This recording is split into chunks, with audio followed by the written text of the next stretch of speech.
Life is hectic, demanding, and doesn't stop. When honest with ourselves, we must confess we often don't know what the hell we're doing. The Larkcast is an ongoing conversation about the inclusive and mischievous nature of God's presence through the lens of all the things that make up this phenomenon we refer to as life. Astonishing grace and refreshing honesty collide right here for your weekly encouragement.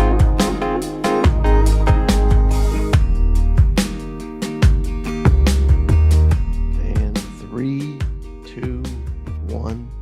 By the way, that's my favorite part of the whole podcast, is the awkward countdown at the beginning. Welcome to the Larkcast. Just kidding. We're a little bit more chill than that. This is Russ, your host today. I'm always with you guys. I love being on here. Seriously, shout out to all of you who've joined into this little shindig that we've got going on. We've got our first interview, right? Story, guest appearance on the podcast.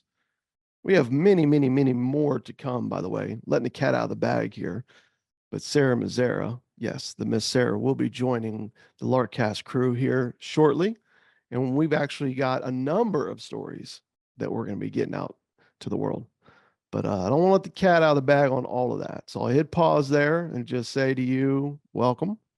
Again, this is Russ, your host. With me is Jameson, who's often on here with us, and Mr. Mike Jarrell, coming in from the city of brotherly love. Welcome, Mike. Coming in hot. Yeah, thanks, man. Yeah. The number one baseball team in the league. Yeah. Hey, we can probably wrap it up right here, Russ. I think that was good. Final take. Yeah, I have never hung out with anybody from the city of Philadelphia who within the first 30 seconds did not have to drop some sort of sports reference, in which case they think they are the best. I'm on here to ask you about Bitcoin. I know, dude. That's a great question. Got some serious questions here. I've been getting text messages all day from people like, man, I think your Facebook got hacked. I was like, I haven't been on Facebook in 6 months. I don't even know what you're talking about. And then they started sending me screenshots of apparently I have a number of Bitcoin certifications, and I'm now offering training on this. So if you and your post starts with, "This is not a joke." That's how your post started. This is not a joke. This is not. I can't tell you how disappointed I was to find out that it was actually a joke, because I thought you just found a new way to fund Lark and like fill out like a big team and everything. And I thought you were going to do it yourself with Bitcoin, Russ. I would do it if I had any idea what Bitcoin even was or how it works. Isn't it just a different, like it's a quarter with a different print on it or something? I don't know, man. Is that right, Mike? Idea of. Yeah, I was ready for his Netflix special to come out about Russ's Bitcoin.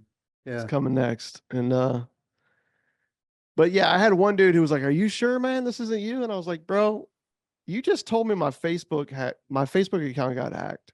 I haven't been on there in 6 months, and I don't even know what the password is to even go in and try to correct any of this.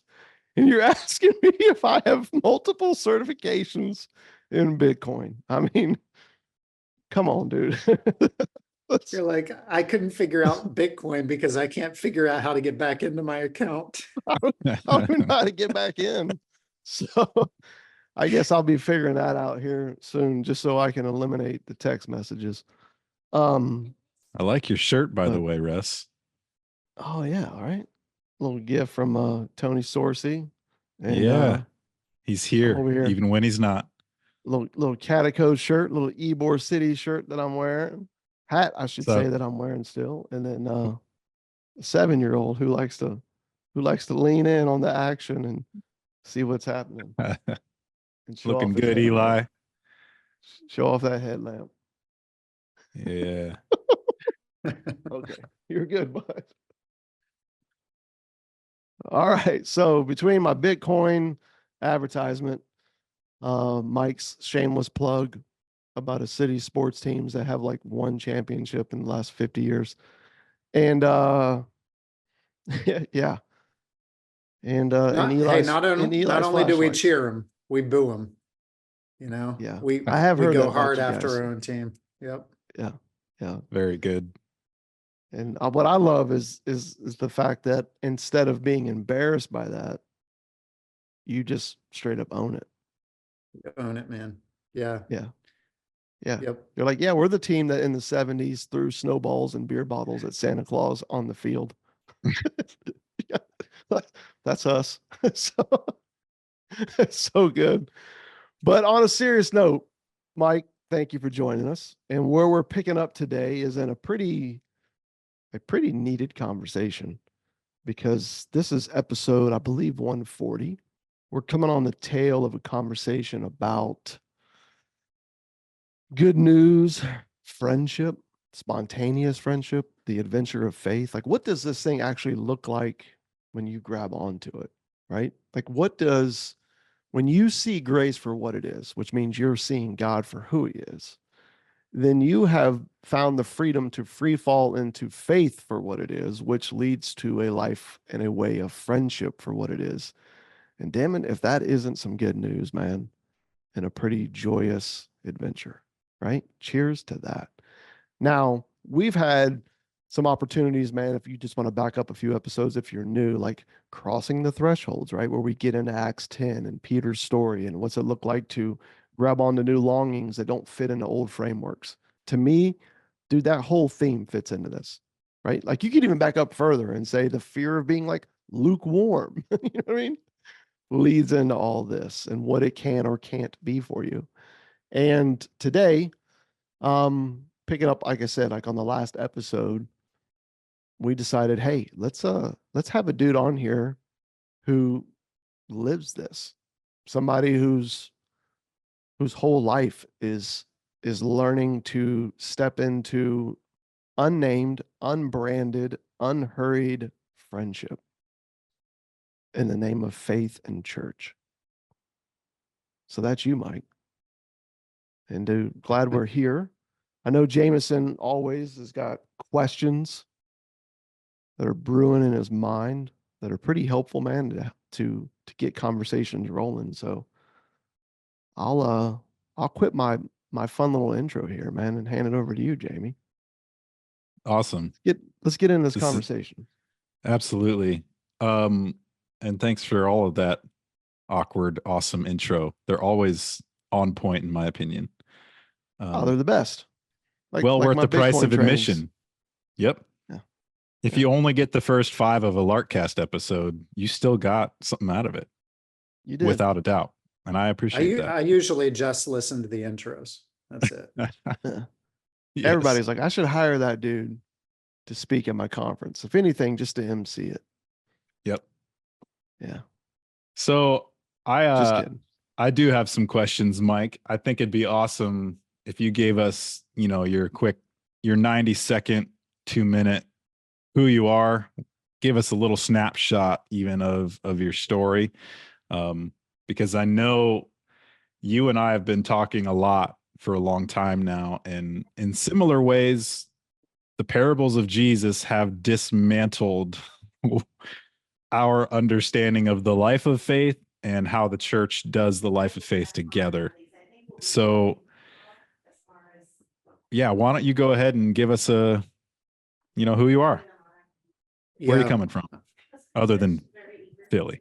I'm Mike, and I think the last couple of years have been a huge journey for me, and just kind of discovering that like the good news frees us from like having to do, create, perform, manipulate, manage, all that kind of stuff that I felt for so long. Like, man, I got to go create it.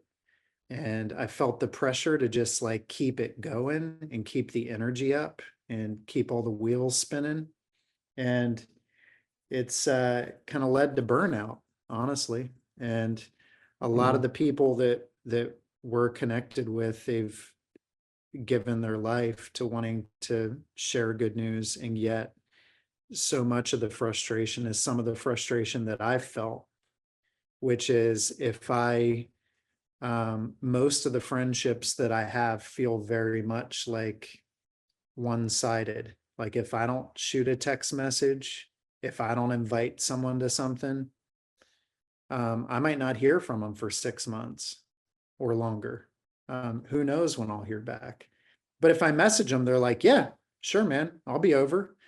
But I sort of have felt like I'm tired of just messaging people and trying to get people to show up and hang out.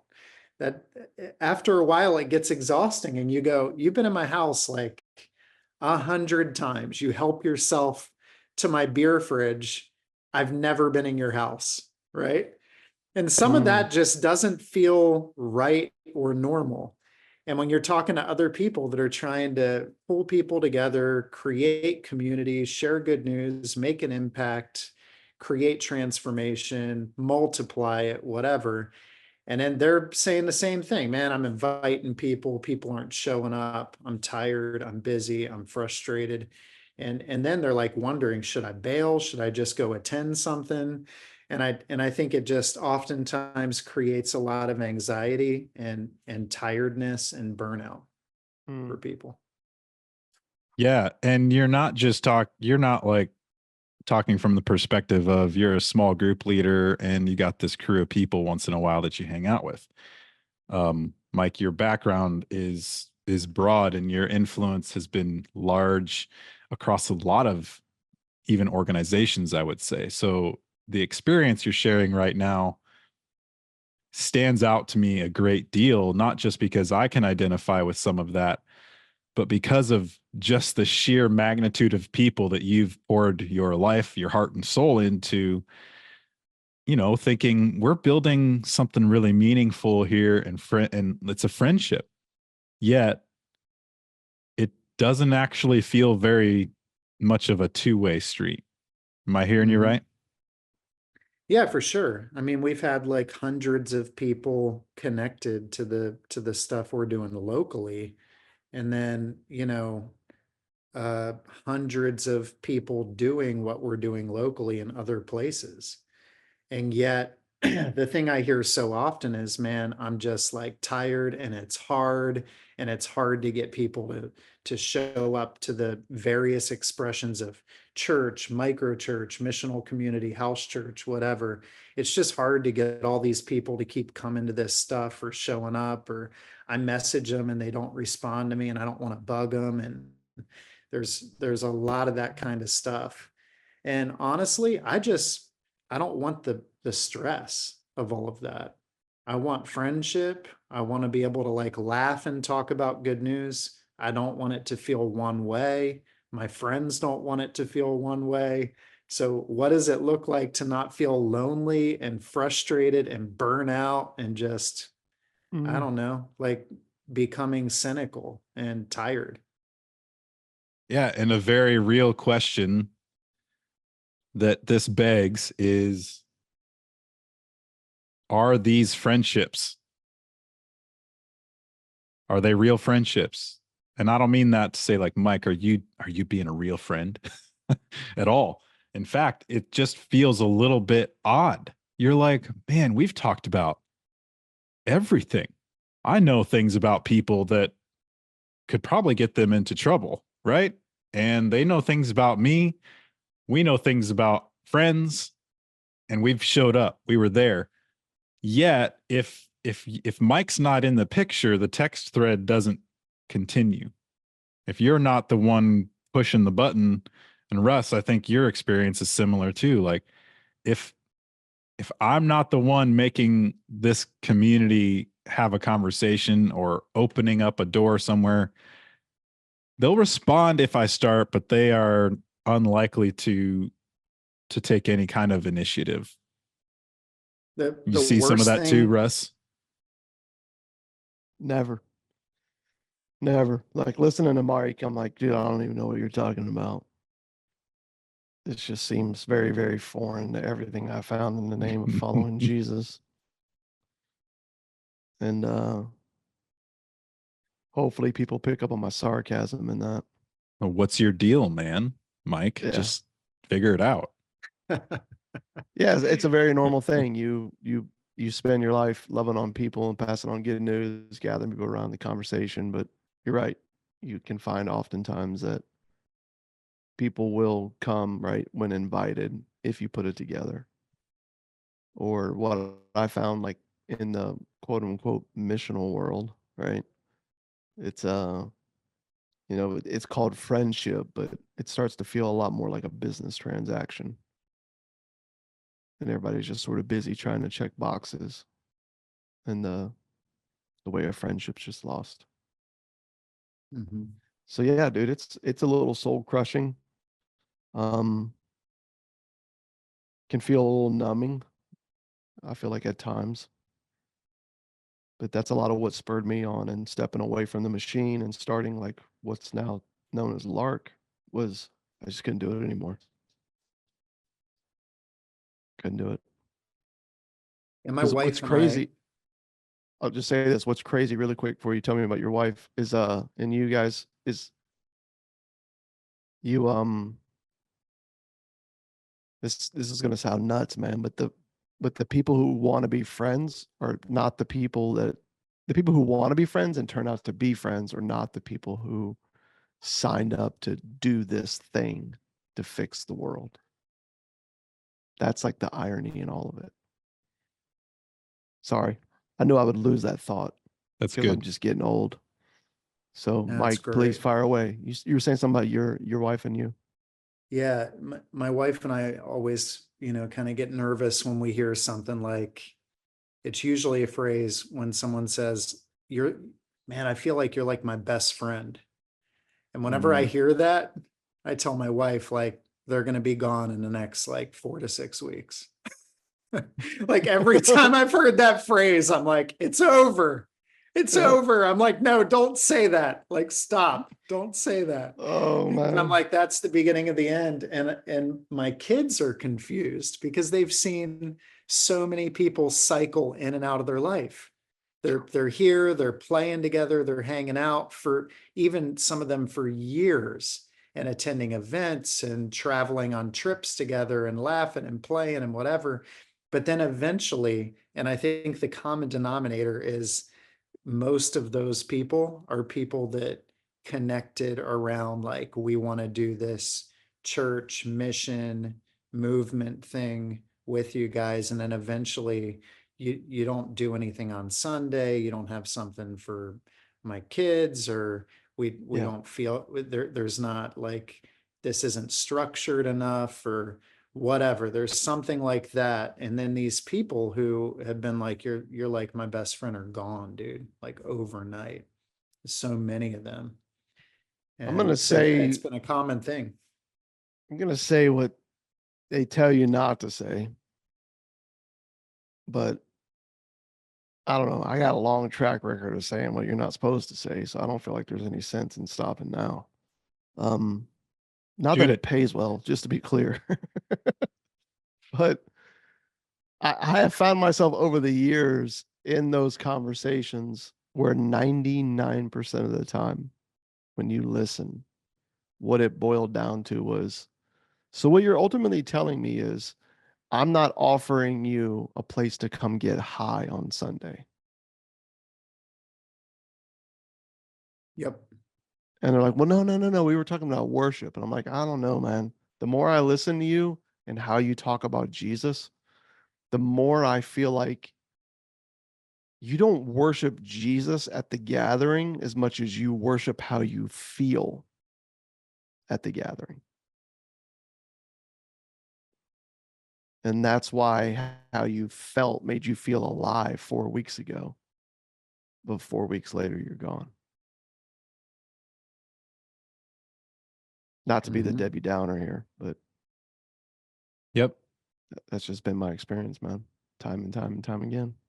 Yeah, because as soon as you pull one of those things that gives them the achievement of that feeling on a Sunday, they get very discombobulated or disappointed, and they're like, well, we got to fix this, or why didn't this happen? And man, if you've ever Yeah. been a pastor, You have heard those questions and received those emails. You drop one ball on something, and they might be gracious and kind, right, in tone and whatnot, but they are like, no, there's something that's supposed to be done here. This is what we always do, what we have always done. And there's an inability to recognize, like, yeah, your pastor has a job to do, sure, but he's a person, he's a human. Yep.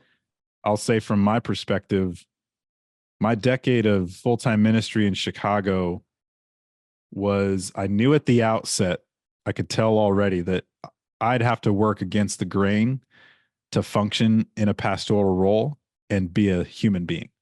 Like, those two things were going to be really hard to do at the same time. And that proved to be very true. And I think it often startled people when, in the relationships I was building and growing and the friendships I was trying to live inside of, I would just be real and just be honest and try to create space for others to do that. That worked for some people. And I still have a lot of close friendships from that time, but not very many. You know, a lot of them, when you come face to face with authenticity, not the brandable kind on Instagram, but like legitimate, just genuine humanity. It's a little too intense for a lot of people. It's a little too much, and they don't stick around. And man, that really bums me out, because at the end of the day, what that means is, when you hitch an ambition to something that is formally named, that's about all you need. And you're going to get followers, you're going to get attenders, you're going to get people or something. And you don't realize that, no, that is the addiction, right? Yeah, that's it. That's the addiction. Dude, I got in trouble for saying this, man. I remember meeting with like leaders from a former denomination that we used to work with and got canceled from, where they were bragging about like their new president and what he was going to do. And I'm like, based off this guy's track record, a trained monkey in a suit could have done what he's done and grown what he's grown. It's not complicated, man. Like, people don't realize this in the church planting world. There's a playbook out there and networks that will give you the playbook. And all you have to do is just plug and play. And you better. And it will grow, because that's how deep the religious addiction to synthetics, not the savior, grows. This is an aha moment for me, because I think the very thing that will immediately fill your house up with people that come from a church background is calling it something, right? We're so-and-so's house church or missional community or micro church or whatever. You're automatically going to attract a whole bunch of people that come from a church background that want to be a part of a thing, a group, an effort, a mission, a cause, whatever. They're going to come. But that very thing, as soon as you label something, all the people who don't come from a church background are gone. Mm-hmm. Like everyone in my neighborhood, my kids' friend group and their families, people that I might know from the pub, if I were to call it something, label it something, try to brand it, they're all like, I'm out. They're gone, like in a second. So the thing that causes everyone to come together is also the very thing that causes everyone else to want to leave that doesn't come from a church background. So what you're telling me is, if you go step into what Jesus has invited us into, that as you are going, disciple others to walk with me. If you do that, there's a way in which you'll go about it that you can actually connect with that audience. Yeah, I'm saying that, like, I told my wife, we could do exactly what Jesus called us to do just by having dinner and people on our patio and hanging out in our neighborhood and walking our dog and our kids playing in the yard and movies in the backyard and, kickball with a bunch of other neighbor families just for fun, down at the park. We could do all of that, and then people begin to open up late at night, sitting around a fire, having some bourbon, having some conversations, talking about, their questions or doubts or stories or whatever. And that could go on for years. That could go on for years, and they could feel really bonded to us, and we could be a church. But as soon as I call it a church, they're gone. Like that's that's what I've So true. noticed, is like, as soon as you like label it, call it something, and have some sort of thing you're trying to get people to like jump in on, rather than just like it is what it is, and we don't need to call it anything. Yeah. Let's just do And what Jesus did, and we don't need to label that. yep. And So on the you can- flip side, you flip that exactly backwards.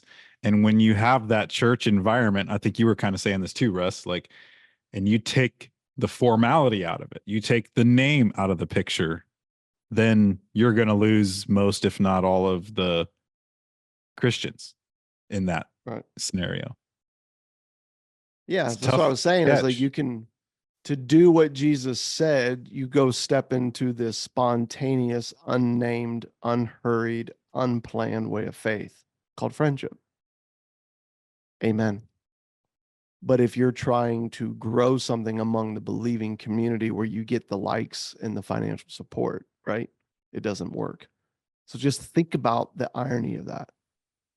That I can go grow something that's seen as successful in the name of church, that's nowhere found in scripture, and get all the support I need. But if I go do what's in the scripture that Jesus actually did, that's effective among the big, broad world of millions of people who will never come to this thing, well, then I don't get invited to the club. I don't find the support that I need. I remember an aha for me, man, was when we got canceled like a year ago from a denomination, like I mentioned earlier, with support, a network, etc., which was like my last ditch effort in the institutional world. It was like, maybe this is one tribe that could work. And of course it wound up being like, oh, nope, never mind. When it comes to the ROI, it's not going to work.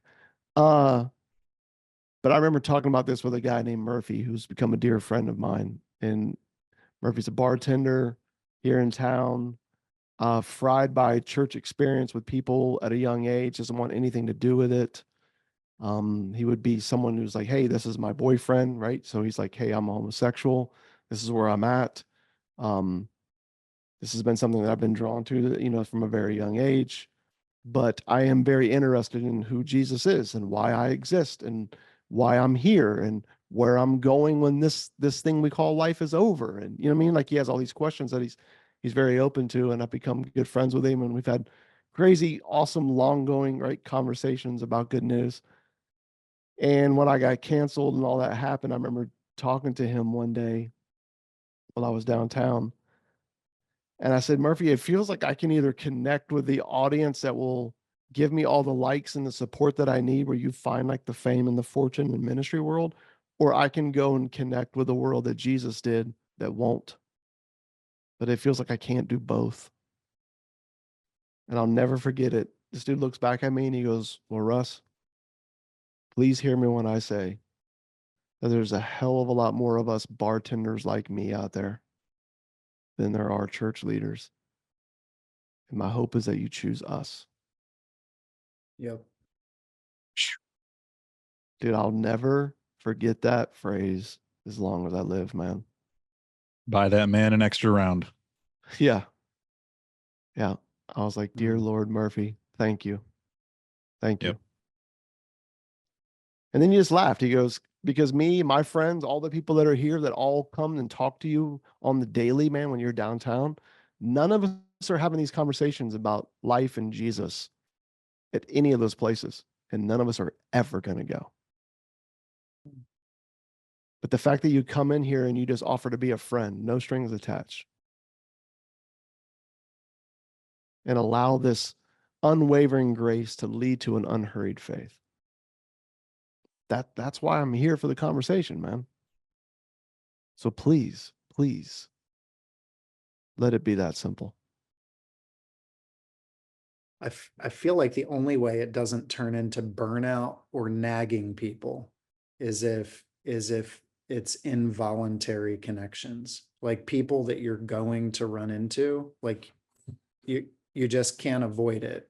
Like they're people that you are going to see because they're in your neighborhood, or people you're going to see because your kids are in the same sports league, or people that you can't help but run into because they go to the same pub.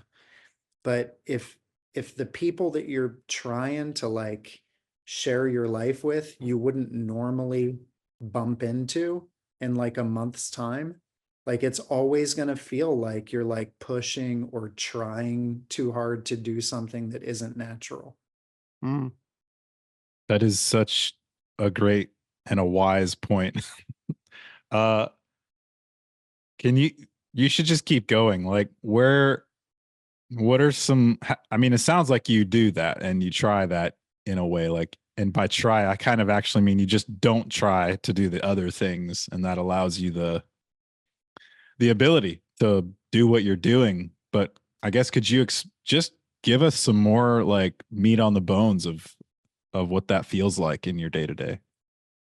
Yeah, I think in the past it felt like I had a bunch of people that I had met, and then we'd be like, yeah, we got to hang out. Let's hang out. And then they'd come over and they'd hang out, but then I'd have to keep inviting them, and they'd be busy because their world's over here and my world's here, and they work over there or live over in that area, and I live here and work over here.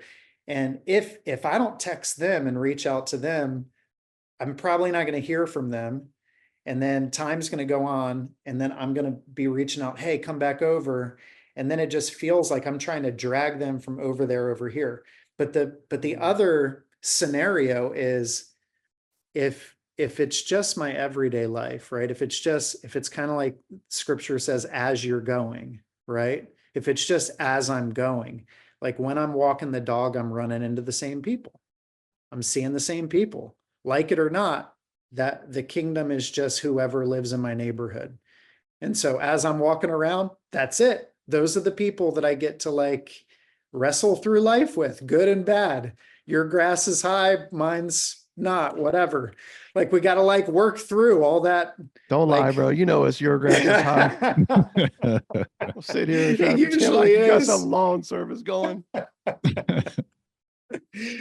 But that's like, those are the people that I'm going to see, these other families, because they're at the bus stop and my kid's at the bus stop. And, I'm going to walk around the neighborhood and a guy's smoking meat in front of his house and his smoker. And I remember, gosh, guys, I was walking around the neighborhood, and the one guy down the street smokes like all kinds of meats and cheeses. And he smokes a Cooper Sharp. So he gets smoked Cooper and then he double smokes it in a smoker. And my daughter calls it her precious, right? So like as we're walking by, my 9-year-old daughter's like, do you have my precious? And he's like, yeah, I'm going to smoke it soon for you, whatever. So then I'm walking by one day with my dog, and I see the neighbor over there, and he said, hey, you got a second? I'm like, yeah. He's like, come here. I walk over, and he's got a vacuum packed bag of this block of smoked Cooper Sharp that's labeled on the top of the vacuum pack, the precious, right? This guy like smoked a block of Cooper Sharp cheese for a 9-year-old girl just for the fun of it. And I went, that's the kingdom, right? And I'm going to walk by that guy and I see him, and he's got people watching sporting events in his garage. Like, that's it. I can't avoid the fact that we're in the same neighborhood. I don't want to avoid it. Like he's good news to me. Like I want to hang out with him. And then I walk up around the corner, and there are these guys that converted their garages into man caves, and they just stand out there and they drink beer and watch games and hang out. I come to find out as I'm standing there talking to him that the one guy said that someone else across the neighborhood donated a part of their liver to save him. Wow. Crazy, right? Mm-hmm. Like sharing these stories of people like, and then he said, and then my wife was so moved that somebody else was going through liver failure. She gave up a part of her liver to like save someone else. And I'm like, you guys are like giving away parts of livers to save people. Like this is And they're not people that are like doing it because they're like, oh man, it's this initiative from my church or movement, or they're just like, I'm It's like, for the kingdom. I think they're doing this because it's Christ in them, and they're reflecting the image of the one who created them and loves them and is with them, and the kingdom is at hand in the Amen. neighborhood. And this neighborhood is my church, and it's my mission, and it's the kingdom, and it's all of it. And I run into these people and bump into them, and I think this is it. And we feel like we got to create something else and then invite everyone into it rather than realize that it's all here.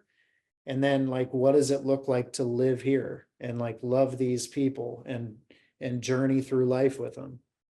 Yeah, because when you look at that story, it's like you could have a neighbor who donates part of their liver to save your life, or you could go to this thing where they go, "Oh, brother, we'll pray for you." Right?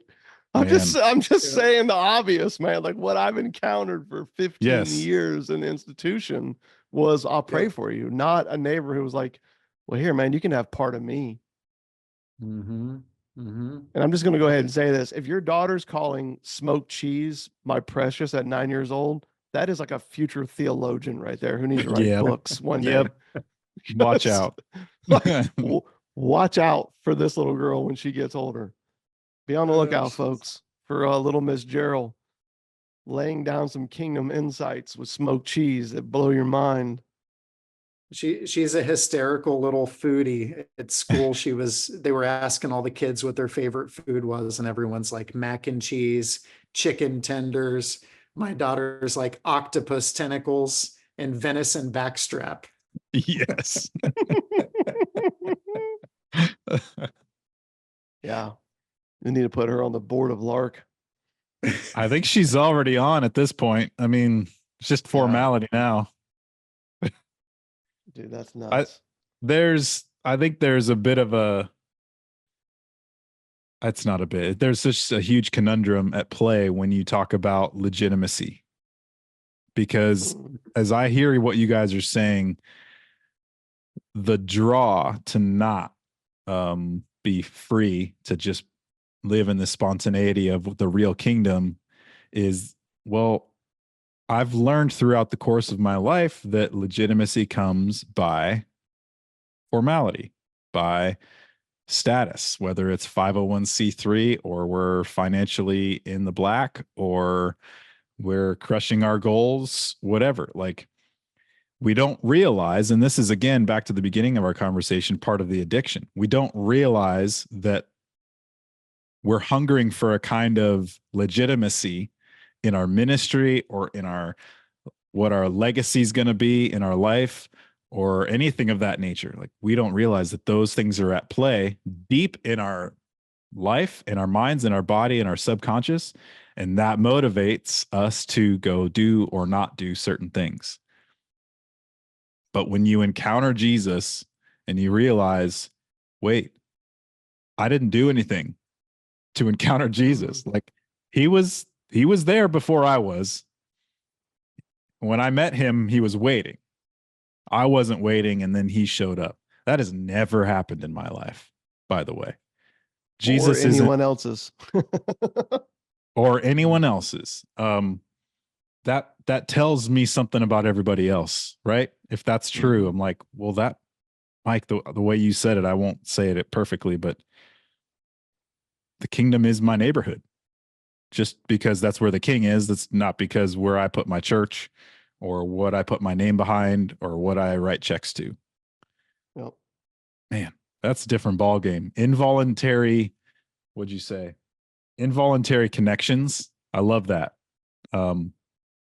These are the people that are the easiest to ignore and avoid or just pass by. And a lot of times we do because that's how life works. But when you take the pressure off to do something significant with your life with those people way over there and instead realize, hey, we're actually, you can't really know that many people anyway. What if I knew the people I spend the most time with? Oh, dude, like I'm just going to throw this out here, man. Like this week, people, people have reached out, our audience. Thank you for doing so. Like, hey man, you guys have been a little sporadic, the last couple months, man, on, Instagram or emails or whatever. But it's not that ministry isn't going on. It's just all this stuff that, took place with my son 6 months ago, and then other things within my family and other health scares, and then major house issues and flooding and hurricane damage and lawyers and right. And I've spent the last month basically being a general contractor slash contractor who's doing most of the work and repairing my home. Long story short, yesterday, dude, the heat index here was 110. The heat wasn't 110. It was like, I don't know, 95, but the humidity's high, right? Heat index is high. It's a miserable day. And I called my neighbor, man, a new friend that I've gotten to know. And this isn't a guy who's having all these conversations that we're having, but we've been able to have a few here and there. And I said, dude, I need to build this shed. It's going to take all day. This guy took off work, man. Took off work and came and spent 12 hours in the Florida heat helping me build a shed from the ground up. Mm-hmm. And Yeah, at that's the no end, joke. at the end, just says, dude, thanks for the burger and the beer at lunch. Done. Now you could throw in the mix of that, like all the things that I was able to show him or talk to him about or teach. But the reality is, man, it was me that walked away going, damn, kingdom of God is right here in my neighborhood. And he's present in people who might not even know it yet. And there's just something life-giving about that. Yep. Yeah. It's the only way I know how to put it. Good news is taking off work and building a shed. Yeah. Yep. I mean, how many people do that? Right? I know. Yeah. Mike, I got a closing question for you. If you could wave a magic wand and fix one thing in the way people think about people, let's just focus on where we are. People in America, in the church, think about Jesus. If you could change one thing, magic wand, it's done, what would it be? Don't mess us up. Yeah, one thing. One thing about Jesus. You didn't prep me Not for a this question, test. Jameson. Not a test. Man, I think I honestly I think it's like the eyes to see thing is the first thing that comes to mind, coming right off of what Russ just said about this guy that helped him with the shed and took a day off work. We had people hanging on our back porch one night, and someone who invited a friend to come hang for this like party on our patio and was coming out of addiction. And we like ate and laughed and talked and stories were shared, and somebody like needed a mattress or something. Someone else was like, I got a mattress in storage. Someone else is like, I got a truck, I could deliver it to you in like 3 days. And right there, like this person's needs were met, and this person's talking about their recovery, and other person's like sharing how they had gone through recovery and where they were at, and kind of prayed for them. And then at the end of us just hanging out, the woman said, so when do you guys have church? And we're like, we just did. She's like, well, we just hung out. And I'm like, I know. And so my point is, like, I think the biggest, sorry, my dog just went nuts in the background. I think the biggest issue is having eyes to see what the one who is already there. Like he's with us, and he's never left us, and he never will. And he's present around our table and in our neighborhood and in our conversations. And I think a lot of people just don't have a grid for understanding that time around a table is actually not just does it count or is it sacred, but I think it's more sacred. I think it's more beautiful. I think at the end of our life, those are the stories that we tell. Is like, didn't our hearts like burn within us as we like sat on that patio and shared stories all night, and mattresses were given away, where people took off work. Those are the stories that like captivate our hearts, not like, dude, I attended this thing every week for 14 years. Nobody's heart is captivated by that. Nobody's telling those stories, you know, at a funeral. And so I think like just having eyes to see, I think the thing, Jameson, is that he's always there. I think that's maybe that's the big thing that I'd say about him, is that he's always there. He always has been. We don't have to go somewhere to get him. He's already with us. You know, he's not very far from any one of us. He's right here. In him we live and move and have our being. He's right here. He's at hand, and the whole kingdom is. And I think that's the thing I'd want people to just begin to see, because I'm beginning to see it more and more. You are not very far from the kingdom. I think Jesus said that. Yeah. I know Paul said in Acts 17, hey, you guys who don't believe yet, yeah, this life that you live, this breath that you breathe, these steps that you take, yeah, it all happens in him. And they're like, what? Yeah. That's our joyous reality. Well, Mike, that was, I don't think I could have said it any better. And I love that. Spot on. Just as a side note, before we wrap, just wanted to say here, man, you're like my best friend, bro. Thanks, man. I'm terrified now. I'm going to go tell my wife. That was supposed to be funny, because you're like, every time He's somebody gone says now. it, I'm not going anywhere. Okay, I'm not going anywhere. Terrified now. You're not my best friend, Mike. Is that what we're supposed to say? We're not best friends, bro. You're not my best friend. And what that means is in 4 weeks, Jameson will be gone, but I'll still be here. What a slacker. I got a guy on my street that every time I see him, he like flips me the bird. And it's like his way of greeting me. He's like, come here, have a beer. Right. It's like every time he sees me, it's like his way of showing love to me. And I feel like he's more secure than the dude that grew up in the church. It's like, dude, you're like my best friend. I'm like, this dude's going to be needy. He's going to expect me to invite him to every party I have, call him 4 times a week, create something. Like also, hang on. Just like, what's up? Also, when you say best friend, that's weird, because I feel like we don't hang out. That's what's happened to me a bunch of times. Like, people will say that, and I'm like, what? My best friends are different than what you're talking about right now. It's like that church leader that you worked with who's like, man, we're just so close. I'm so thankful you're here. Like, you're just such a brother. And you're like, yeah, I've never even been to your home. Yes. Which is a very, sadly, like a very like known story, man. Yeah. It's not to, I'm not trying to be mean by bringing that up. It's like, what kind of world must you be experiencing in terms of your friendships if I'm your best friend? Because we don't really go there. And at least in the terms of what I've always felt with my best friends, you know? So, oh man, I've been invited to be a groomsman that I'm like, I had no idea this was coming. I did not know we were this close. Yeah. And it does cause you to think, man, people must be lonely if that guy's inviting me to be a groomsman. Yeah.